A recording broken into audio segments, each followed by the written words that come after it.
come? Yes. Ready for the new year, the new life coming, new world coming?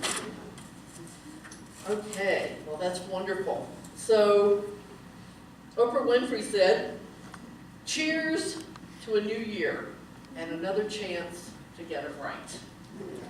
Isn't that great? We always have another chance to get it right. We have, and we improve and increase our chances of getting it right and making 2019 the best year ever by beginning the new year with a new name and with an intention to be an expression of that new name throughout the year. So the human condition is insanity. How many of you know what insanity is? Can we hear it? Doing the same thing over and over and expecting different results.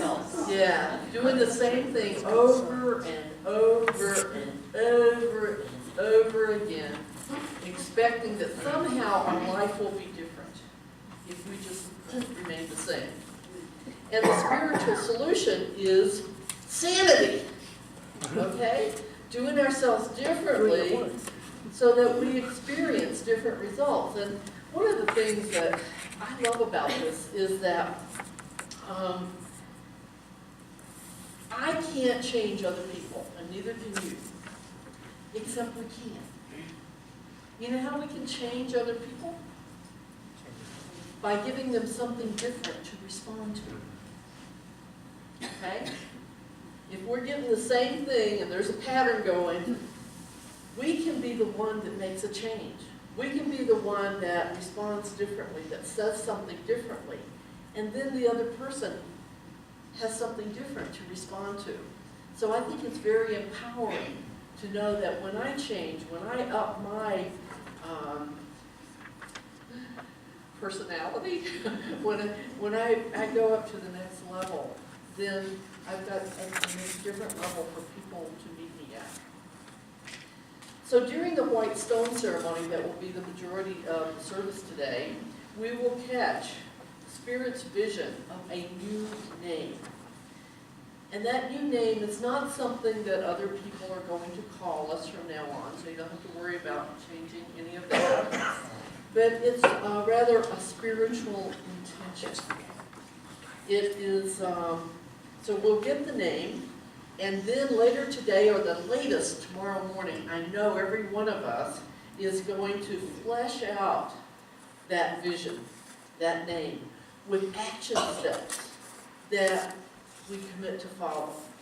So whatever that name may be, it's like, wow, how am I going to step into this name? What am I going to do differently? And to sort of, catch some more details, some specifics of what that would look like. And this is important because whereas our personality name is the way we've been, right? The way we are right now, a spiritual name is what we're going to step into, and it comes from Spirit. It comes from the wisdom of our own divine nature through our heart. It's not something that comes from the head, but it's something that the heart is calling us to step into. And it always focuses on spiritual growth. One of my favorite mystics is Joel Goldsmith. And Joel Goldsmith says, if we selected just one spiritual principle, any one of them, and we lived it fully, it would transform our entire life. Just one. Just one. So that if we practice the name that we receive today, that one spiritual principle or characteristic or whatever, then it will transform our life. And that's part of what our mission's about, right? Raise consciousness, transform lives, beginning with me. So we have that opportunity. And what I like about it is when I think about my own spiritual journey, it has evolved over the years. It is always evolving. And I sometimes let go of some practices, and I start a new practice. Like On September 21st, I committed to meditating an hour twice a day. It was huge. And today was day 102. And I missed one sit one day. I did one, but I didn't do two. And, you know, I don't know how long I'm going to do that. But for right now, that's what I've committed to do. And so you know, then there was a time when I remember Catherine and I went through transcendental meditation classes together. And transcendental meditation was my practice. So our practices are always evolving, just like we are. We let go of the ones that no longer serve us, and we add new ones. And it's been my experience, and I think probably yours as well, that you know how you go to a workshop or something and there's like 10 things you need to do, right? And it's overwhelming. It's like, how can I do 10 things differently?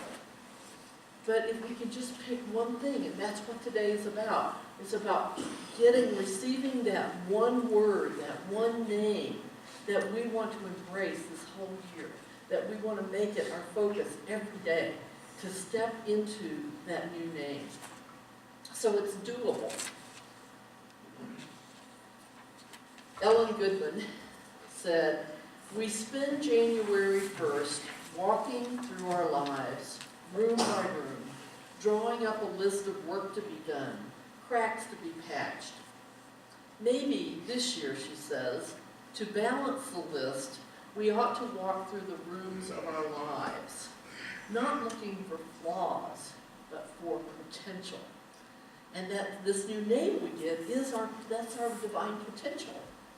So I saw a PowerPoint or a slide or a photo, whatever you call it, on Facebook the other day, and it had it was directional signs like you would see whether you're going to go to Chama or to Taos or whatever, you know, and it said one arrow pointed toward the old life and one arrow pointed toward the new life. And so I commented on it, possibility junction, because that's our old life. We're at that intersection. And at the beginning of the new year, we're more aware of it than we are maybe the rest of the year. But we are at the intersection of an old life and a new life. And it is called possibility junction in unity. We have the possibility to be all we can be by taking that turn to the new life and doing ourselves differently. So in the White Stone ceremony, you will experience your potential, your divine nature's knowing of you. And you will not be given a name that your divine nature doesn't know that you can step into. And it is your potential. It is what Spirit would have you be. And to be in order to put feet on today's message, because if we just come and listen to the message, or I just write my notes for the message, then that's not enough. It's like our fifth principle in unity, which I call where the rubber meets the road. And we hope your rubber will meet the road as you leave our driveway today. But there is a sign there that says where the rubber meets the road. And that's what it's about. It's about putting feet on the message. Not just me talking about it, not you just listening about it, but really saying, okay, I'm going to embrace this. I'm going to be this in expression in 2019. And the White Stone ceremony is based on a passage from Revelations 2, verse 17. "Let anyone who has an ear listen to what Spirit is saying. To everyone who conquers, I will give some hidden manna, and I will give a white stone." Do y'all have your white stone? I need mine. "And on the white stone is written a new name that no one knows except the one who receives it." No one knows it until we act like it and embrace it, and then people recognize it. Yeah, I want to make sure I have mine up here. Thanks. All right. Does everybody have a white stone and a pencil? The reason we give you the pencil is so that you can write on the stone, and then later on this afternoon you can get a magic marker or something that you can write it so that you can actually read it. But this way, you can get through the service and get it written on your stone. Okay, anyone else need a white stone or a pencil? Great. Super.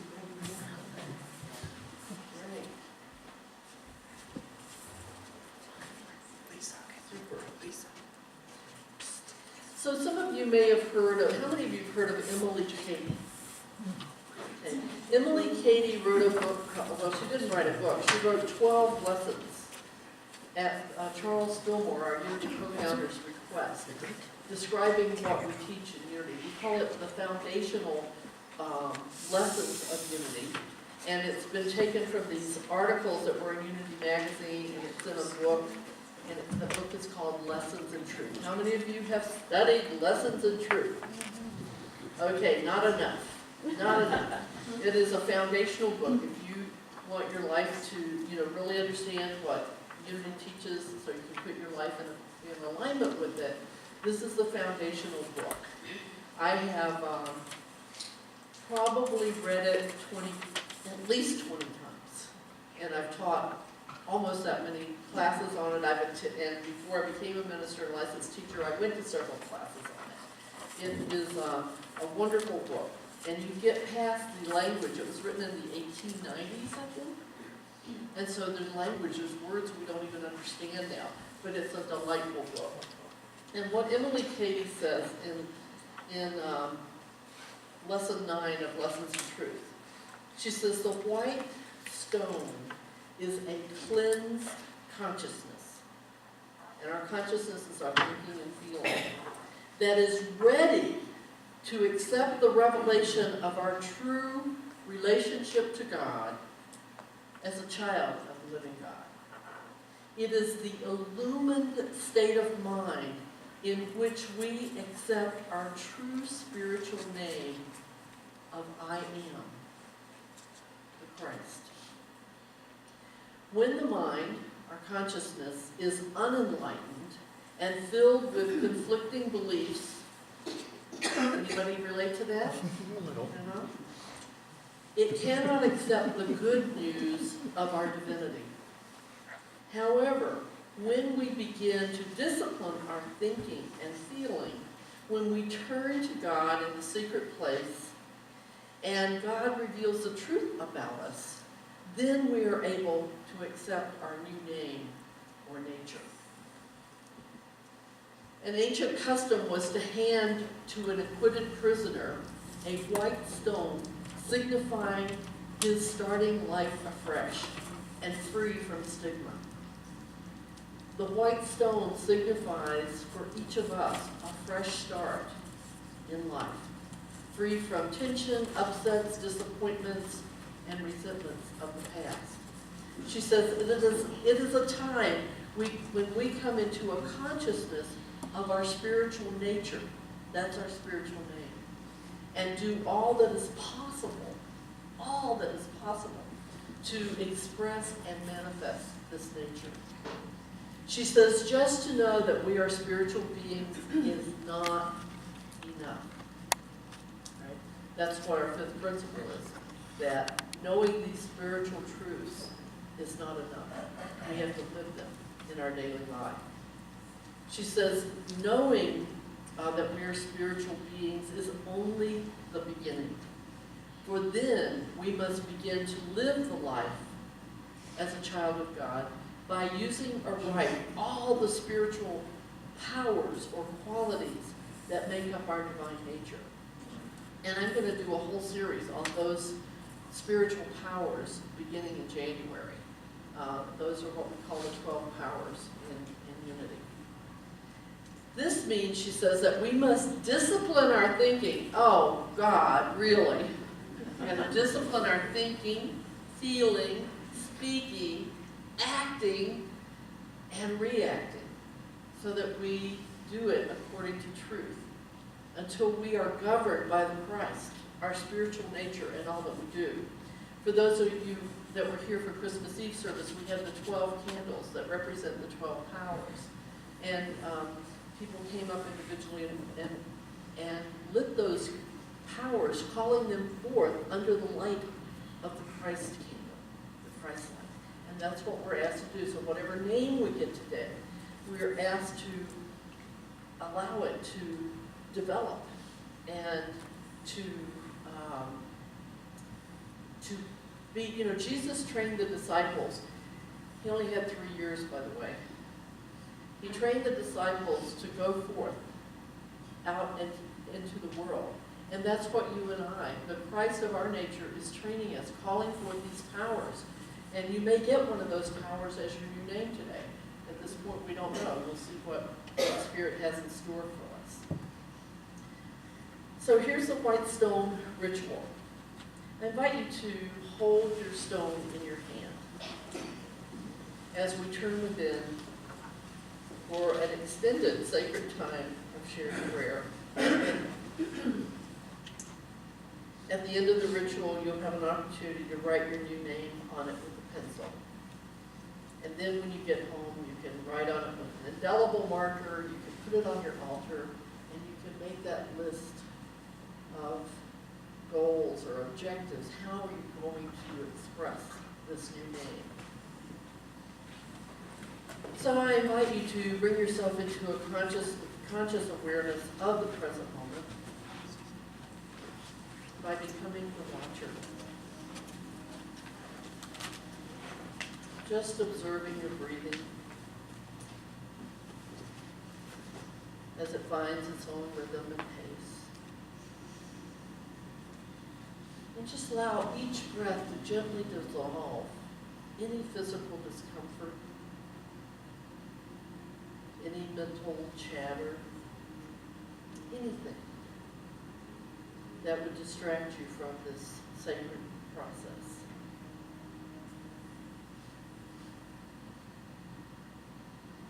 In ancient times, when people had overcome and made their connection with the divine, they received a new name. Abram became Abraham. Sarai became Sarah. Saul became Paul. I began going by Gwendolyn instead of Lynn in September 1997 to remind me that in sobriety I have overcome and made a deeper connection with Spirit. In biblical times, a new name was a very sacred thing. Every name in the Bible actually represents a quality that was in the person who carried the name. A child wasn't given a name because the parents liked the name. A name was chosen based on whatever essence the parents saw in the child. Today, when we overcome and move forward with faith, we are freed from bondage and are given a new name. Not a new name that people will call you, rather a new name that Spirit is calling you and me to be. A new name that Spirit is calling you and me to step into in a bigger way than ever before. So feel the stone in your hand and know that it symbolically represents your freedom. It represents release from old ways of thinking, old ways of being, old ways of living. Those limiting ways of expressing your creative life force and spirit. Feel the stone in your hand and know that it represents an opportunity to begin anew with a clean slate. And silently say to yourself, I am free. I have a clean slate. I can choose any moment to not just begin again. I can choose to begin anew, in a new way, right now, this very moment. This is a new beginning, a new day. a new world, a new opportunity. In this recognition, I free myself to live more fully, releasing myself from bondage, the prison of limiting thoughts about myself, others, and the world.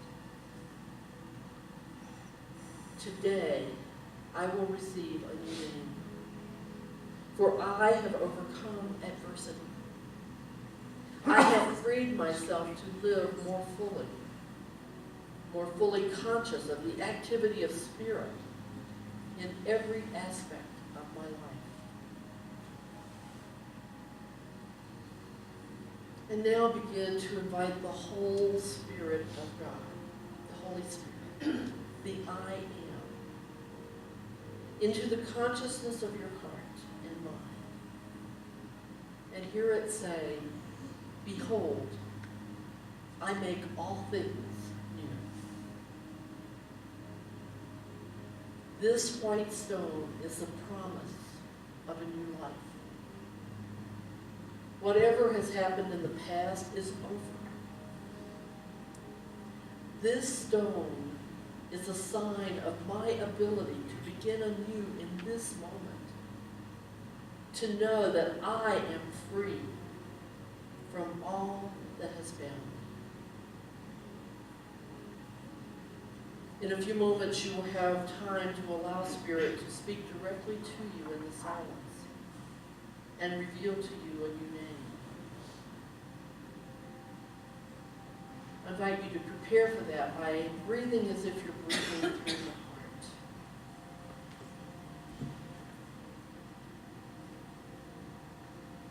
For 3 or 4 breaths at your own pace.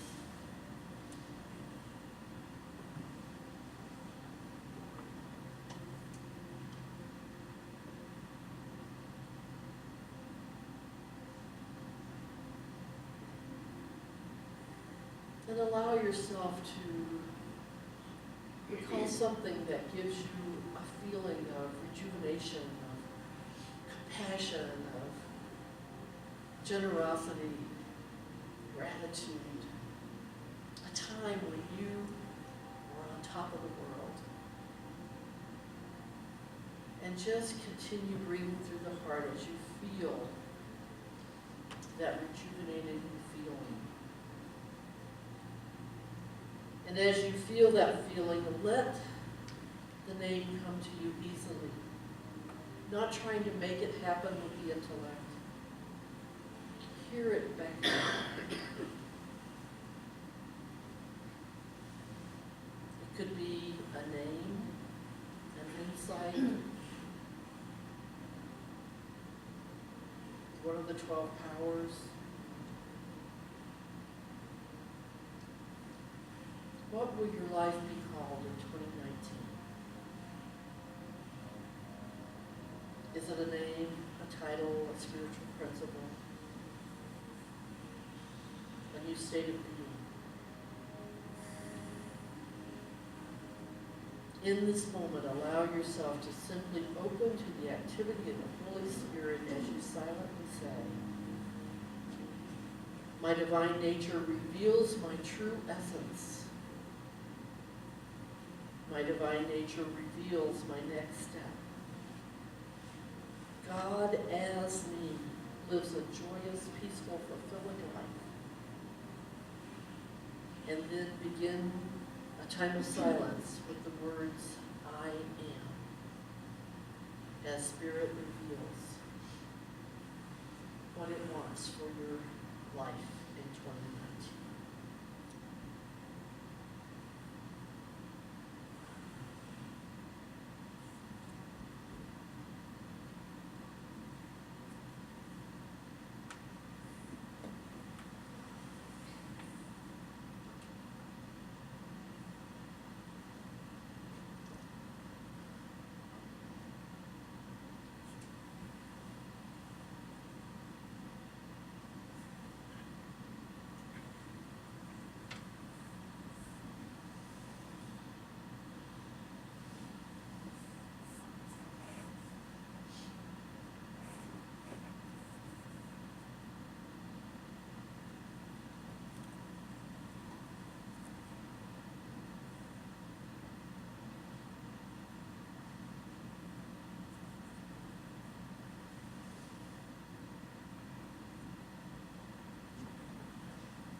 It is God's great pleasure to give you the kingdom.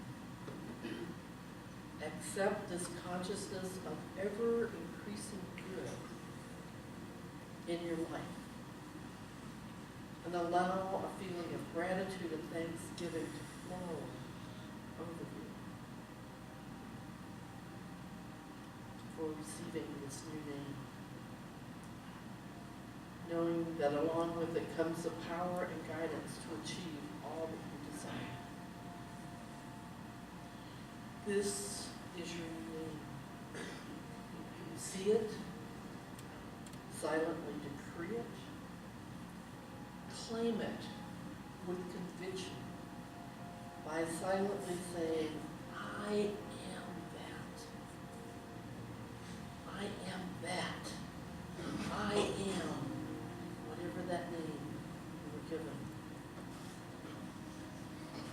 And the I am that is within me is greater than that is in the world.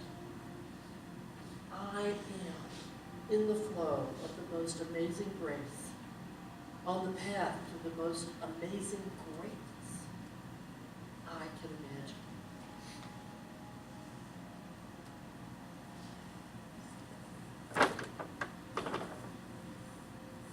This new name has been given you to be lived out, to be expressed, to be embodied as you.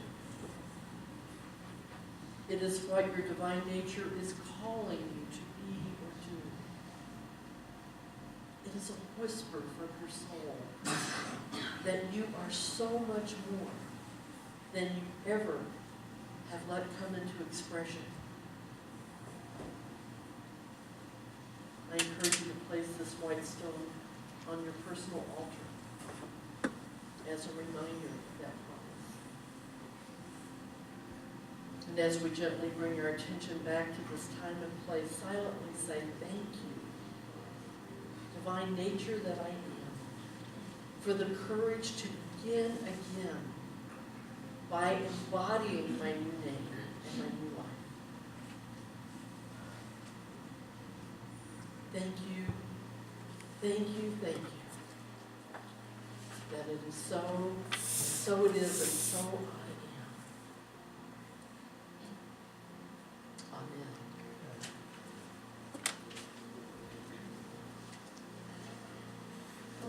So, not quite yet.